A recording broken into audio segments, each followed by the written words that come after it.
विद्यार्थी मित्रांनो, मी वडवळे सर. आज आपण सजीवातील जीवन प्रक्रिया भाग 2 या पाठाची तयारी करत आहोत. तर मित्र, यापूर्वी अलैंगिक प्रजननाच्या संदर्भात चर्चा करत होतो. एकपेशीय प्राण्यांतर्गत होणारं अलैंगिक प्रजनन हे कशा स्वरूपाचं असतं याबद्दल चर्चा होती.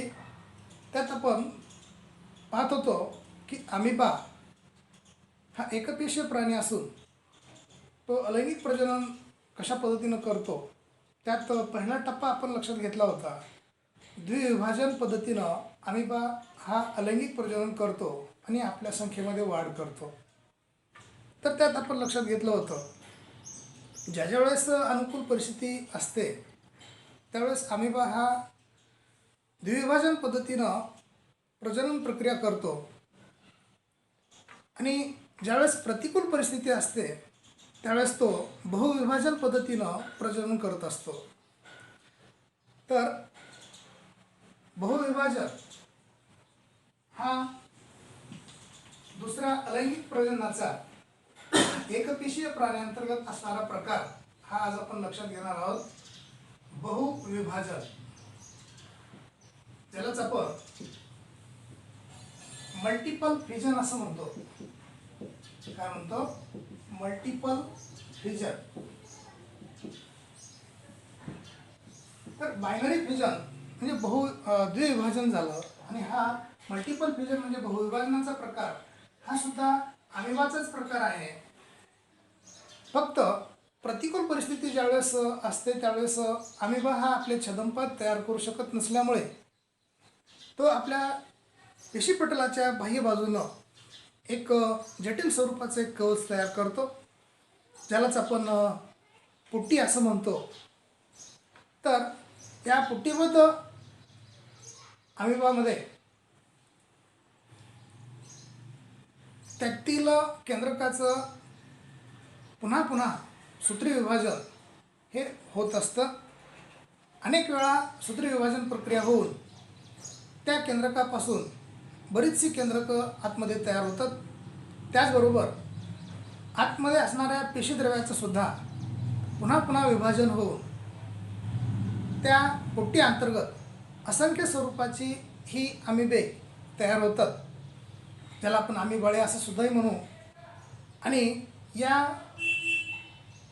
प्रतिकूल परिस्थितीनंतर ज्यावेळेस अनुकूल परिस्थिती ही प्राप्त होईल त्या अनुकूल परिस्थितीमध्ये हा अमिबा आपली पुट्टी फोडून तो असंख्य अंतर्गत तयार झालेली जी काही अमिबाळे आहेत, अमिबे आहेत, तर ही अमिबे बाहेर पडतात आणि हे बहुसंख्य स्वरूपामध्ये स्वतंत्र जीवन जगायला लागतात.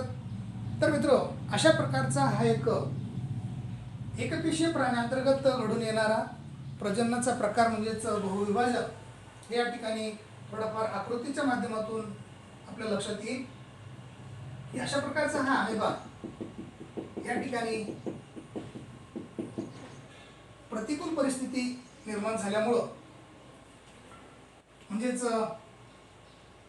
अन्न वगैरे व्यवस्थित न मिळाल्याच्या कालावधीमध्ये हा काय करतो तर आपल्या शरीराभोवती एक पुट्टी तयार करतो.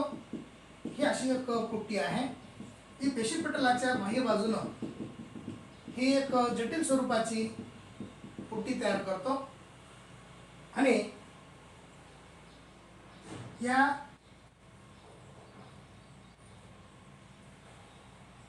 पुट्टी अंतर्गत अशा पद्धतीची ही जी काही पुट्टी आहे तर पुट्टी अंतर्गत असणारा हा अमिबा आपल्या केंद्रकाचं सूत्री विभाजन पद्धतीनं अनेक वेळा विभाजन घडवून आणतो आणि सरासरी त्याच्या पुट्टी अंतर्गत बहुसंख्य प्रमाणामध्ये हे अमिबा तयार होतात. त्याचबरोबर त्यात असणाऱ्या पेशीद्रव्याचं सुद्धा पुन्हा पुन्हा विभाजन होऊन त्यापासून ही अमिबा अधिक संख्येनं या पुट्टीमध्ये तयार होतात. आता या पुट्टी अंतर्गत ही वाढलेली जी काही अमिबा आहेत, तर अनुकूल परिस्थिती प्राप्त झाल्याबरोबर काय होतं, तर ही जी पुट्टी आहे, तर ही पुट्टी ही फुटली जाते आणि या पुट्टीतून असंख्य प्रमाणामध्ये हे अमिबा बाहेर येतात. हा प्रकार आपल्याला आकृती पाहिल्यावरून लक्षात येतं की अशा प्रकारचा हा अमिबा आपली पुट्टी फोडून त्यात असलेल्या बहुसंख्य अमिबांना हा बाहेर टाकतो.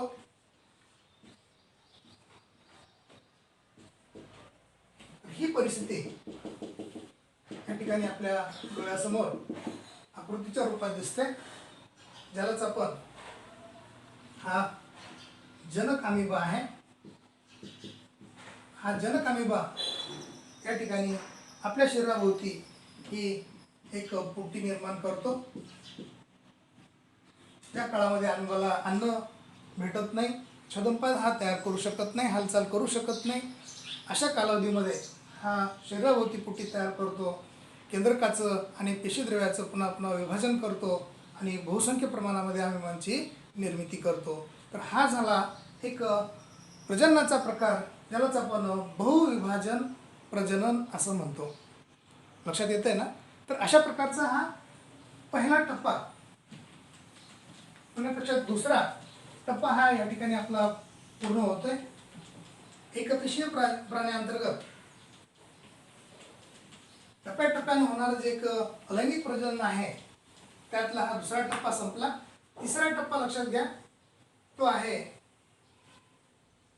कलिकायन. कलिकायन यालाच आपण बडिंग असं म्हणू. बडिंग. तर कलिकायन या शब्दाचा अर्थ कळी. एक किण्व पेशी अशा प्रकारचं अलैंगिक प्रजनन करते.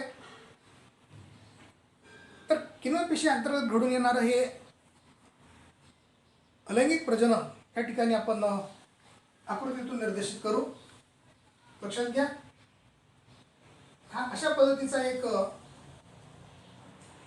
किण्व आहे, एक किण्व पेशी आहे. किण्व पेशी अंतर्गत असणारा हा केंद्रक आहे. याला आपण जनक किण्व पेशी म्हणू. जनक किण्व पेशी. आता या जनक पेशी पासून दुसरा किण्व पेशी कसा तयार होतो हे आपण पाहणार आहोत. तर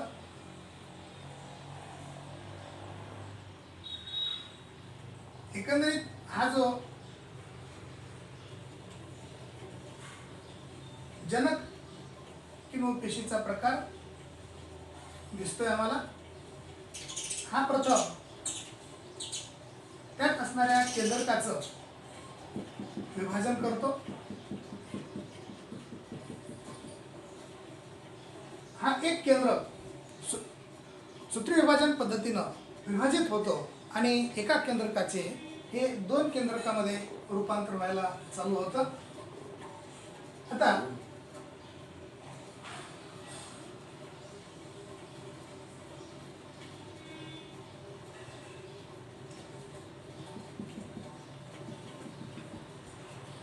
लक्षात घ्या,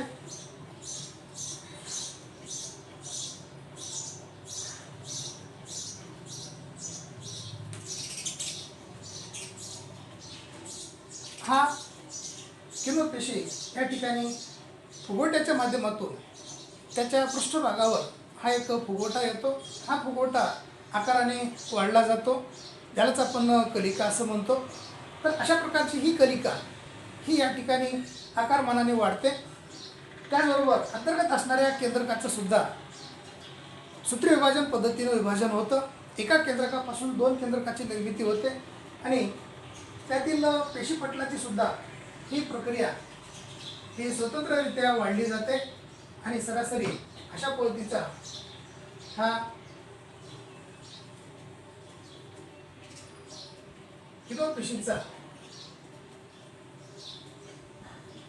हा नवजात किण्व त्याच्या डोक्यावर स्वतंत्र रूपानं वाढल्याचा दिसतो आणि अशा पद्धतीची ही नवजात किण्व पेशी या बहुसंख्य प्रमाणामध्ये सातत्यानं तयार होतात. अशा प्रकारचा जो एक अलैंगिक प्रजननाचा प्रकार आहे, ज्या प्रकाराला आपण कली कायम या नावाने ओळखतो, तर ही किण्व पेशी आपल्या संख्येमध्ये वाढ करण्यासाठी स्वतःच्या शरीरावर एक फुगोटा निर्माण करते. या फुगोट्याअंतर्गत केंद्रकाचं सूत्रविभाजन होऊन तो केंद्रक त्या ठिकाणी विस्थापित होतो आणि सरासरी या फुगोट्यापासून स्वतंत्र स्वरूपाची एक नवीन किण्व पेशी तयार होते आणि सातत्यानंच अशा प्रकारची ही प्रक्रिया ही घडत जाऊन या किण्व पेशीच्या संख्येमध्ये वाढ होते.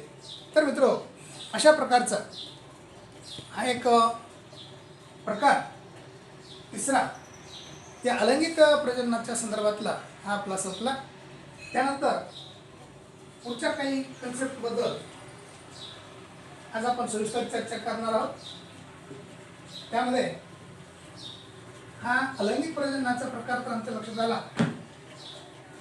एकपेशीय प्राणी अंतर्गत घडून येणारं हे प्रजनन आपण लक्षात घेतलं. त्यात द्विविभाजन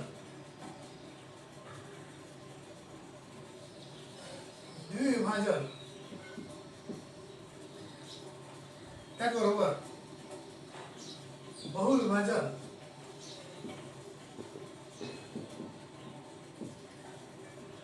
आणि तिसरं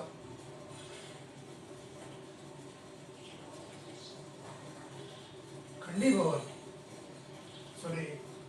कली कायम.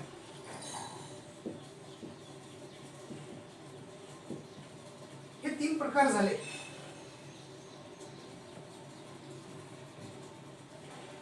आता या पुढचा कन्सेप्ट आपल्याला लक्षात घ्यायचा आहे, तर तो म्हणजे बहुपेशीय सजीवांतर्गत होणारं अलैंगिक प्रजनन.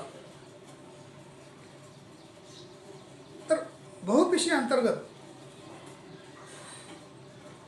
स्वरूपाच्या ज्या काही प्राण्याबद्दल सजीवाबद्दल आपण चर्चा करतो, तर त्यांच्या अंतर्गत सुद्धा जे काही अलैंगिक प्रजनन घडून येतं, तर ते कशा स्वरूपाचं असतं हे या ठिकाणी आपण टप्प्याटप्प्यानं पाहू. तर सरासरी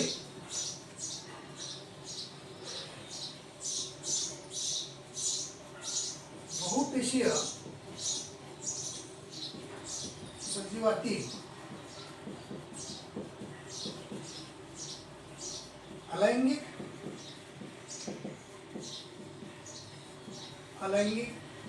प्रजनन हे या ठिकाणी सविस्तररित्या आपल्याला पाहायचंय.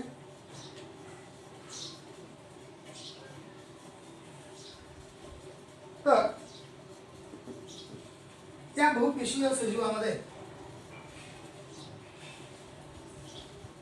वेगवेगळ्या प्रकारचं जे काही प्रजनन आपल्याला पाहायला मिळणार आहे, तर ते सरासरी त्या ठिकाणी 5 प्रकारात आपल्याला पाहायला मिळेल. त्यात पहिला प्रकार आपण सांगितलाय खंडीभवन. दुसरा प्रकार सांगितला पुनर्जनन.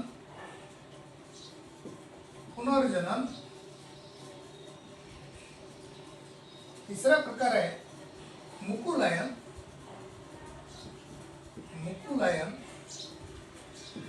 चौथा प्रकार आहे शाकीय प्रजनन.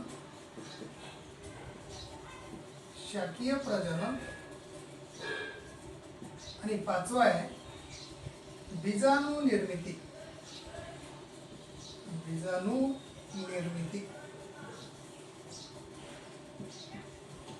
तर लक्षात घ्या, बहुपेशीय सजीवांतर्गत घडून येणारं अलैंगिक प्रजनन हे कशा स्वरूपाचं असतं, त्यात टप्प्याटप्प्यानं आपण लक्षात घेऊ. त्यात पहिला प्रकार खंडीभवनाचा. खंडीभवन या अलैंगिक प्रजननाची माहिती ही थोडक्यात आपल्याला अशी देता येईल.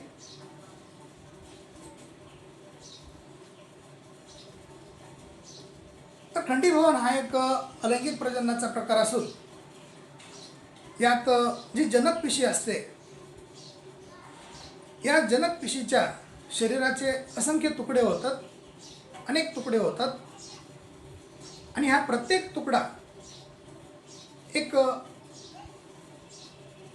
नवीन स्वरूपाचं जीवन जगतो. अशा नवीन स्वरूपात जीवन जगणाऱ्या या तुकड्याचं पुन्हा परिपक्व झाल्यानंतर पुन्हा त्याचं खंडीभवन व्हायला चालू होतं आणि पुन्हा त्या तुकड्यापासून तयार झालेले जे काही असंख्य तुकडे आहेत, अनेक तुकडे आहेत, तर पुन्हा ते नवजात सजीव म्हणून जीवन जगतात. सातत्यानं अशा पद्धतीची ही प्रक्रिया मुबलक पाण्याअंतर्गत असणारी जी काही ही शैवाल आहेत, शैवालवर्गीय वनस्पती उदाहरणामध्ये आपण स्पायरोगायरा घेऊ. तर स्पायरोगायरा हा सातत्यानं आपल्या शरीराचं खंडीभवन घडून आणतो आणि आपल्या शरीरापासून तयार झालेली जी काही छोटी छोटी तुकडे आहेत, त्यालाच आपण खंड असा शब्द वापरला. तर या स्पायरोगायराच्या या जनक पिशीचं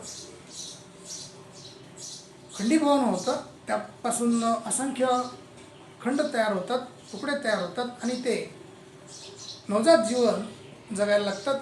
स्वतंत्ररित्या प्रत्येक खंड हा या ठिकाणी चांगल्या पद्धतीचं जीवन जगतो. तर अशा प्रकारचं हे एक स्पायरोगायरा, स्पंज, सायकॉनसारख्या सुद्धा सजीवाचं ज्यावेळेस अचानक अपघातानं ज्यावेळेस शरीराचं खंडीभवन होतं, त्यावेळेस तो आपल्या या खंड झालेल्या प्रत्येक भागापासून नवजात जीव हा तयार करतो आणि तो स्वतंत्र पद्धतीनं जीवन जगायला लागतो. तर मित्र, अशा प्रकारच्या या टप्प्याटप्प्यानं होणाऱ्या बहुपेशीय प्राण्यांतर्गत एक अलैंगिक प्रजनन या ठिकाणी आपण पाहणार आहोत. त्यात पहिला प्रकार हा आमच्या लक्षात आला की स्पायरोगायरा हा या ठिकाणी दिसायला अशा पद्धतीने दिसेल, शिडी शेपड. हा स्पायरोगायरा या ठिकाणी आपल्या शरीराचे मुबलक पाणी ज्यावेळेस त्याला पुरवठा होतं, अनुकूल परिस्थिती ज्यावेळेस त्याला प्राप्त होते, त्यावेळेस तो आपल्या शरीराचं विभाजन करतो. म्हणजेच एका स्पायरोगायरापासून सरासरी 4 तुकडे, 2 तुकडे हे त्याचे होतात आणि तो स्वतंत्र पद्धतीनं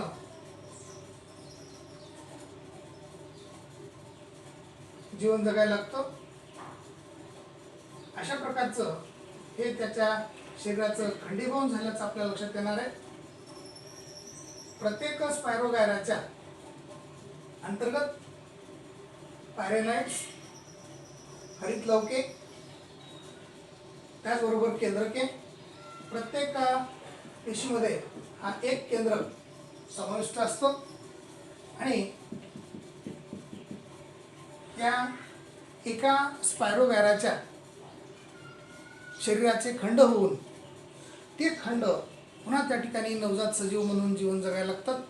पुन्हा यांचं परिपक्व झाल्यानंतर पुन्हा यांच्या शरीराची म्हणजेच लांबी वाढते आणि कालांतरानं पुन्हा ते परिपक्व झाल्यानंतर, मॅच्युअर झाल्यानंतर पुन्हा त्यांच्या शरीराचं हे खंडीभवन होतं आणि सातत्यानं अशाच प्रकारची ही प्रक्रिया घडून येते आणि त्यांच्या सजीवांच्या संख्येमध्ये ही वाढ होत राहते.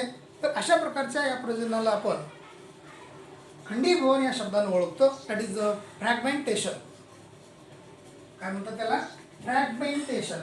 तर अशा पद्धतीची ही एक अलैंगिक प्रजननाची परंतु बहुपिशीय प्राण्याची ही पद्धत आमच्या लक्षात आली. त्यानंतर दुसरा प्रकार सांगतोय लगेच, तर तो म्हणजे पुनर्जनन. पुनर्जनन म्हणजे पुन्हा जन्म म्हणण्यापेक्षा या ठिकाणी एका सजीवापासून ही दुसरे सजीव तयार होण्याची जी काही प्रक्रिया आहे, ज्यामध्ये आपण पालीचं उदाहरण घेऊ शकतो की पाल ही आपलं संकटामध्ये सापडल्यानंतर स्वतःचं शेपूट स्वतः तोडते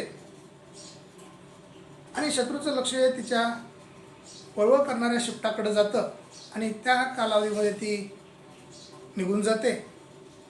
तर अशा प्रकारची ही पाल ज्या पद्धतीनं आपलं शेपूट तोडते आणि कालांतरानं पुन्हा ते शेपूट तिला प्राप्त होतं, पुनर्जनित होतं, तसाच प्रकार या ठिकाणी आपण दुसऱ्या एका प्राण्याचा उदाहरण म्हणून घेणार आहोत. तो म्हणजे प्लॅनेरिया. लक्षात घ्या, प्लॅनेरिया हा काय करतो, तर प्लॅनेरियाची शरीराचे जे काही 3 भाग आहेत, डोकं, मध्यभाग आणि शेपूट, या 3 भागापैकी कुठलाही एक भाग जर हा तुटला गेला तर डोक्यापासून पुन्हा सर्व शरीराची त्याची रचना ही तयार होते. मध्यभागापासून संपूर्ण शरीर हे पुनर्जनित होतं किंवा शेपटीपासून सुद्धा संपूर्ण शरीर हे पुनर्जनित होतं. तर अशा पद्धतीचा हा एक प्लॅनेरिया मी या ठिकाणी आपल्या पुढं काढतोय. तर अशा पद्धतीचा हा प्लॅनेरिया आहे. हा प्लॅनेरिया या ठिकाणी आपल्या शरीराची सातत्यानं तोड करण्याची प्रक्रिया करतो. आताच सांगितलं की याच्या शरीराचे सरासरी हे 3 भाग पडतात. एक आहे शेपटी, दुसरा आहे हा मध्यभाग, हा मध्यभाग, ही शेपटी आणि हे डोके. लक्षात घ्या मित्र, हा प्लॅनेरिया काय करतो, तर आपल्या त्या मध्यभागापासून सुद्धा नवीन प्लॅनेरिया तयार करतो.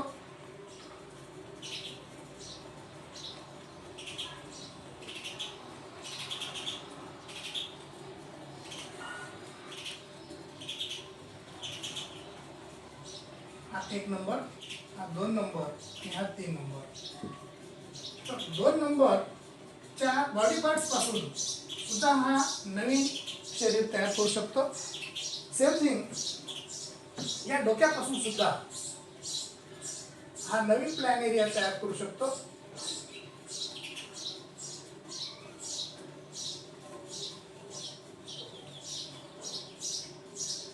आकृतीवरून सहज आपल्या लक्षात येणार आहे की हा 1 नंबर अवयव म्हणजे डोकं, 2 नंबर अवयव म्हणजे मध्यभाग आणि 3 नंबर भाग म्हणजे शेपटी. तर या तिन्ही प्रकारच्या भागापासून हा एक स्वतंत्र शरीर तयार करू शकतो. सातत्यानं अशा पद्धतीच्या या सजीवामध्ये वेगवेगळ्या अवयवापासून ही नवीन शरीर तयार होतात. आता शेपटीपासून तयार होणारा सुद्धा प्लॅनेरिया मी या ठिकाणी निर्देशित करतोय.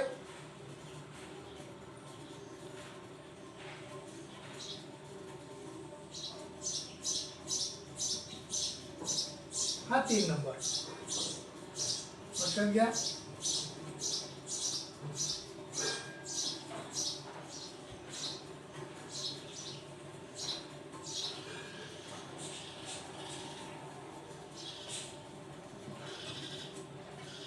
तर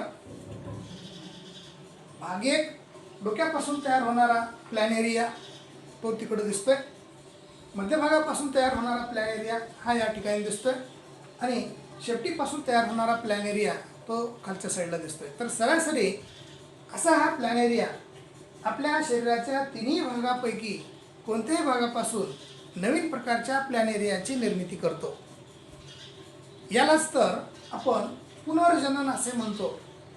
तर पुनर्जनन या माध्यमातून सुद्धा काही सजीव हे सातत्यानं अलैंगिक प्रजनन घडवून आणतात आणि स्वतःच्या संख्येमध्ये वाढ करतात. लक्षात येते ना? तर अशा प्रकारचा हा प्लॅन एरिया पुनर्जनन प्रक्रिया करण्यामध्ये हा यशस्वी आहे. यानंतर आपल्याला पुढचा तिसरा टप्पा लक्षात घ्यायचा आहे, तर तो म्हणजे मुकुलायन. टप्पा नंबर 3 मुकुलायन. तर मुकुलायन म्हणजेच याला आपण बडिंग म्हणू, जसं कलिकायन होतं सेम थिंग त्याच प्रकारचा हा एक बहुपेशी प्राण्यांतर्गत घडून येणारा अलैंगिक प्रजननाचाच प्रकार तो म्हणजे बडिंग. तर या प्रकारात काय, तर हायड्रा हा समुद्रांतर्गत निवास करणारा जो प्राणी आहे या संदर्भात आपल्याला चर्चा करायची आहे. तर हायड्रा काय करतो, तर पूर्ण वाढ झालेला जो हायड्रा आहे, तो पूर्ण मॅच्युरिटी झालेला हायड्रा आहे, तर या हायड्राच्या शरीराच्या पृष्ठभागावर ठराविक ठिकाणी पोषक वातावरणामध्ये एक फुगवटा तयार होतो, एक मुकुल तयार होतो आणि या मुकुलात या हायड्राच्या शरीरात असणारी जी काही गुणधर्म आहेत, जी काही अवयव आहेत, तर ही अवयव त्या शरीराच्या पृष्ठभागावर तयार झालेल्या मुकुलाला प्राप्त होतात. आकृतीतून मी या ठिकाणी निर्देश करतो आणि चर्चा आपण यावर नंतर करू. त्यात हा हायड्रा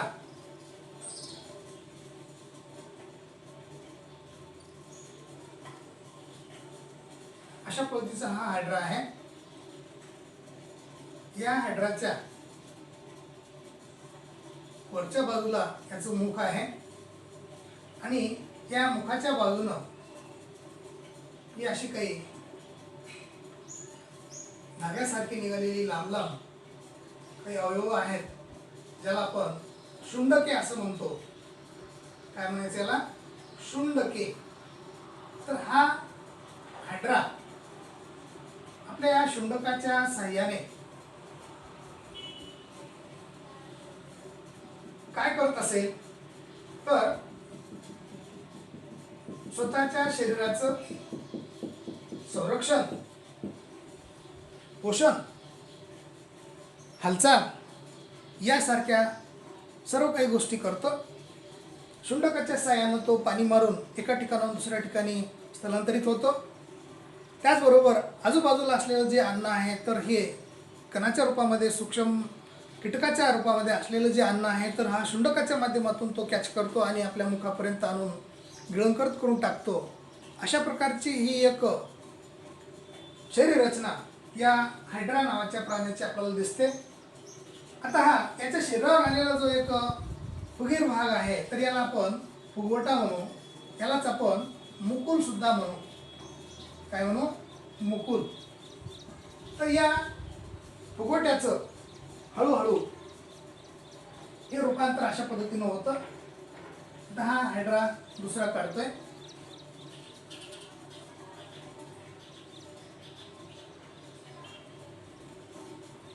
हा हायड्रा आहे, हे त्याचं मुख. हा जनक हायड्रा या ठिकाणी अशा पद्धतीनं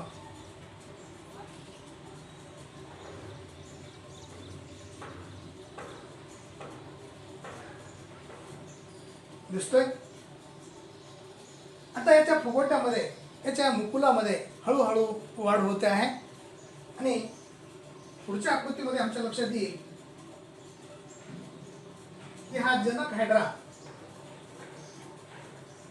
आपल्या शरीरावर तयार झालेला जो एक फुगवटा आहे,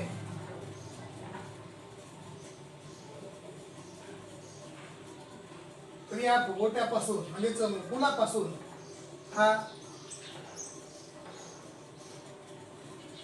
नवीन स्वरूपाचा हायड्रा याने बनवला, जो आम्हाला आकृतीतून लक्षात येतोय. तर हा हायड्रा, जनक हायड्रा, मुकुलाच्या माध्यमातून या नवीन हायड्राची निर्मिती केला, म्हणून याला आपण नवजात हायड्रा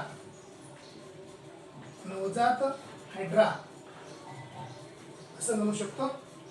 की याच्या पृष्ठभागावर आलेली भाग म्हणजेच ही शुंडके आहेत आणि त्याचबरोबर आतमध्ये मुख आहे. हा जनक हायड्रा आहे. जनक हायड्रा, लक्षात घ्या, या जनक हायड्राच्या पृष्ठभागावर, शरीराच्या पृष्ठभागावर ठराविक ठिकाणी असा हा फुगवटा तयार होतो, एक मुकुल तयार होतं. तयार झालेला मुकुल हा अनुकूल परिस्थितीनुसार हा वाढत जातो आणि सरासरी या मुकुलामध्ये याच्या शरीराची जी काही गुणधर्म आहेत तर ती गुणधर्म त्याला प्राप्त होतात आणि लागलीच त्याच्या शरीरावर जशी ही शुंडकं आहेत, मुख आहे, त्याच पद्धतीचं हे मुख आणि शुंडकं या नवजात हायड्रालाही प्राप्त होतात आणि तो त्या ठिकाणी स्वतंत्र जीवन जगायला लागतो. जोपर्यंत तो स्वावलंबी होणार नाही तोपर्यंत तो आपल्या जनकाशी संलग्न राहतो, एकरूप राहतो आणि ज्यावेळेस तो परावलंबी होईल, म्हणजे स्वतःचं अन्न स्वतः मिळवण्याची जोपर्यंत त्याच्यामध्ये क्षमता येणार नाही तोपर्यंत तो आपल्या जनक घटकाला हा संलग्न असेल आणि ज्यावेळेस तो परावलंबी होईल, स्वतःचं अन्न स्वतः कॅच करण्यामध्ये समर्थ होईल, स्थलांतरण प्रक्रियेमध्ये समर्थ होईल, त्यावेळेस तो जनकापासून वेगळा होईल आणि तो स्वतंत्र पद्धतीनं जीवन जगायला सुरुवात करेल. तर अशा प्रकारची ही एक अलैंगिक प्रजननाची पद्धत जी बहुपेशीय प्राणी अंतर्गत आपल्याला पाहायला मिळते, त्यात हा तिसरा टप्पा किंवा तिसरा प्रकार, ज्याला आपण मुकुलायन असं म्हणतो, तो हा या ठिकाणी आपल्याला चांगल्या पद्धतीने लक्षात येतो. तर हा तिसरा टप्पा आपला संपला. तिसरा प्रकार, त्यालाच आपण बहुपेशीय प्राणी अंतर्गत घडून येणार अलैंगिक प्रजनन हे मुकुलायन पद्धतीने सुद्धा होत असतं, त्याबद्दल सविस्तर चर्चा केली. यानंतर याचा पुढचा कन्सेप्ट मी क्लिअर करतो, तो म्हणजे शाकीय प्रजनन. कोणता आहे? शाकीय प्रजनन. शाकीय प्रजनन. तर व्हेजिटेटिव्ह प्रोपगेशन हा एक प्रजननाचाच प्रकार, त्याला आपण शाकीय असा शब्द वापरला. या अंतर्गत वनस्पतीचे मूळ असेल, खोड असेल, पान असेल, मुकुल असेल, तर यापासून नवीन प्रकारची वनस्पती ही तयार होते, नवजात वनस्पती तयार होते. मग अशा प्रकारच्या या प्रजननाला आपण शाकीय प्रजनन असं म्हणतो. या प्रजननात आमच्या लक्षात येणार आहे, बटाटा असेल, गाजर असेल, आपलं रताळी असतील, गुलाब असेल, ऊस असेल, काही गवत असतील, तर असे वेगवेगळ्या प्रकारच्या वनस्पतीचे प्रकार हे या ठिकाणी उदाहरण म्हणून आपण घेऊ शकतो. यांच्या पानापासून, मुळापासून, खोडापासून, मुकुलापासून या नवीन वनस्पती तयार होतात. त्यामध्ये उदाहरण म्हणून आपण मार्केन्शिया या वनस्पतीचा सुद्धा भाग लक्षात घेऊ शकतो. त्याचबरोबर गाजर असेल, मुळा असेल, रताळे असतील, तर यांच्या मुळापासून सुद्धा या नवीन वनस्पती तयार होतात. त्याचबरोबर ऊस असेल, जे ऊसाचं बेणं म्हणून आपण जमिनीमध्ये पुरतो, काही गजराज गवत आहेत, हे गवतसुद्धा जमिनीमध्ये पुरतो आणि काही दिवसातच त्या वनस्पतीच्या खोडावर असणारे जे डोळे आहेत, तर ही डोळे म्हणजेच थोडक्यात मुकुल म्हणू तर हे थोडेसे वाढतात आणि वाढल्यानंतर त्यापासून नवजात वनस्पती जशा या जनक वनस्पती आहेत त्याच गुणधर्माला धरून, त्याच गुणधर्माला घेऊन या उपजतात आणि आपल्या संख्येमध्ये या वाढ करतात. अशा प्रकारचं जे एक प्रजनन आहे, तर या प्रजननाला आपण शाकीय प्रजनन या शब्दाने ओळखतो. तर हा सुद्धा एक अलैंगिक प्रजननाचाच बहुपेशीय प्राण्यांतर्गत होणारा प्रकार हा आमच्या लक्षात येतो. यानंतर हा शेवटचा प्रकार आज आपण लक्षात घेऊ, तर तो म्हणजे बीजाणू निर्मिती. पाचवा प्रकार सांगतोय बीजाणू निर्मिती. तर बीजाणू म्हणजेच बीजांडे, या बीजांड्याची निर्मिती होण्याचा एक प्रकार आपण लक्षात घेणार आहोत, तो म्हणजे कवकीय वनस्पती. कवकीय वनस्पती उदाहरणामध्ये आपण लक्षात घेतो म्युकर. पावावर किंवा भाकरीवर ज्यावेळेस हे उबदार ठिकाणी किंवा ओलसर ठिकाणी ठेवले जातात, त्यावेळेस यांच्या पृष्ठभागावर एक पांढरट रंगाचा भाग चढतो, ज्याला आपण बुर्रा म्हणतो. त्याला शास्त्रीय भाषेमध्ये आपल्याला बुरशी म्हणता येईल, वैज्ञानिक भाषेमध्ये त्याला कवक म्हणता येईल. तर अशा प्रकारच्या या कवकामध्ये, या बुरशीमध्ये म्युकरची वाढ होते, जो या ठिकाणी मी आकृतीच्या रूपामध्ये आपल्याला दाखवतो. तर ही कवक म्हणजेच ही म्युकर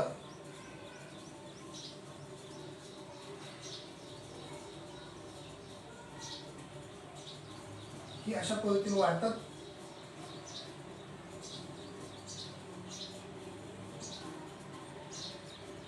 या कवक तंतूवर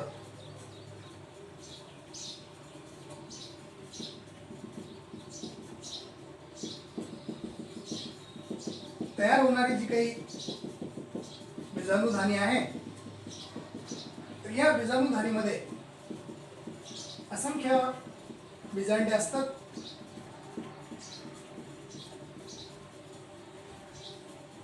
लक्षात घ्या, याला आपण बीजाणुधानी म्हणू. बीजाणुधानी हे आहे कवकजाल किंवा कवक तंतू. ही आहेत बीजाणू. ही आहे बीजाणुधानीधर. बीजाणुधानीधर आणि उदाहरण आहे म्युकर. पहा, त्या सुंदर आकृतीतून आम्हाला काय लक्षात येणार आहे, तर मित्रो, हे एक उदाहरण आपण म्युकरचं घेतलंय. पावावर किंवा भाकरीवर वाढलेला जो एक बुरशीचा भाग आहे, तो जर आपण खरवटून जर घेतला आणि काचेच्या स्लाइडवर जर ठेवून तो सूक्ष्मदर्शकाखाली जर निरीक्षण केला, तर त्या अंतर्गत आपल्याला अशा पद्धतीची रचना पाहायला मिळेल, ज्यामध्ये आमच्या लक्षात येतं की हा प्रत्येक बीजाणुधानी हा ज्यावेळेस या भाकरीवर पावावर वाढतो, त्यावेळेस त्या भाकरीच्या अंतर्गत अशा पद्धतीची काही कवकजालाची निर्मिती होते. त्या कवकजालावर ही बीजाणुधानी वाढतात. त्या कवकजालाला